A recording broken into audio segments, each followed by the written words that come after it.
How do you two agree upon on things about what to share and what not to share, given that you both live Mhm. public life, technically public life?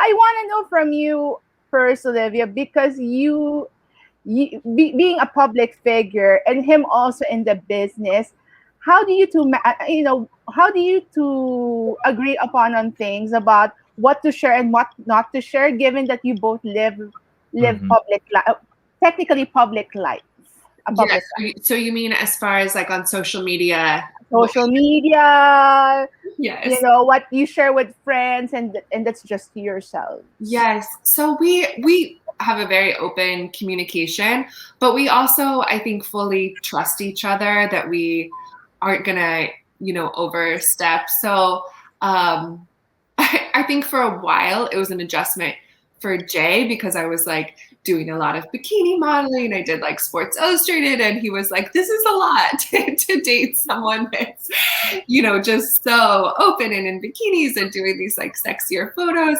But I was like, "This is part of the package. You married a Miss USA." So just having that conversation and understanding and embracing each other was the key, I think.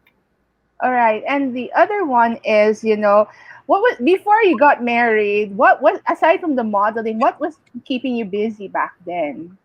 Before I got married. Yeah, before finally marrying Jay at that time. Mostly modeling. And I was, very busy for a while. This past year has been a transition of, finding new ways that I can do things differently. I think for all of us, we're learning how to do things differently. But I'm more focused on the acting side now. And I am studying acting. I am in class every week, and I am just really encouraged by the things that are being created out of this crazy year. And I'm looking forward to that next chapter of working more in film and television. All right. Here we have another question here. Well, actually, this is related to Jay. How did you know him? And yeah, and I hope greetings also from Ivan Ordonez. Yeah, Hi, Ivan. yeah. I met Jay hiking, actually, which is just the most random thing. But I had been in an audition that morning, and then went on a hike after. Jay was hiking with a friend of his that she was also an actress, and she introduced us on that hike because she and I had literally seen each other that morning. So she introduced us, and it was sort of like this awkward, like, I mean, how do you get to know someone on a hike? And it wasn't like planned. We had like run into each other on the trail. So I was like, okay, bye, and sort of ran off. And thankfully he followed up and tracked me down.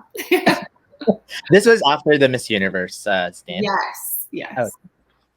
A lesson out there that sometimes you meet people in the most unexpected ways, I guess. Absolutely. Yes. Hiking.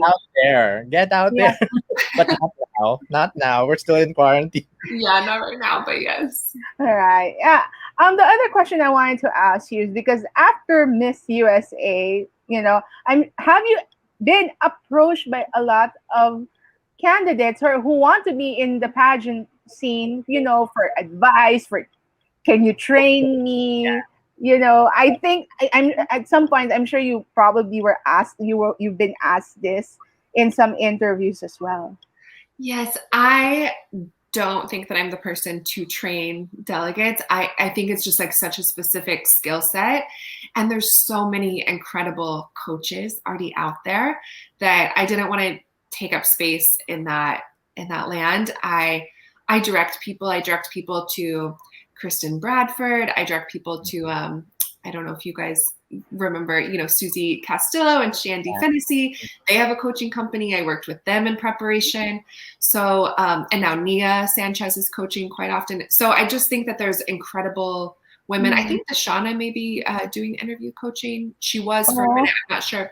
So there's so many incredible women, and I think they have different ways of doing it that are interesting and unique. And I didn't feel like I could add anything to the space.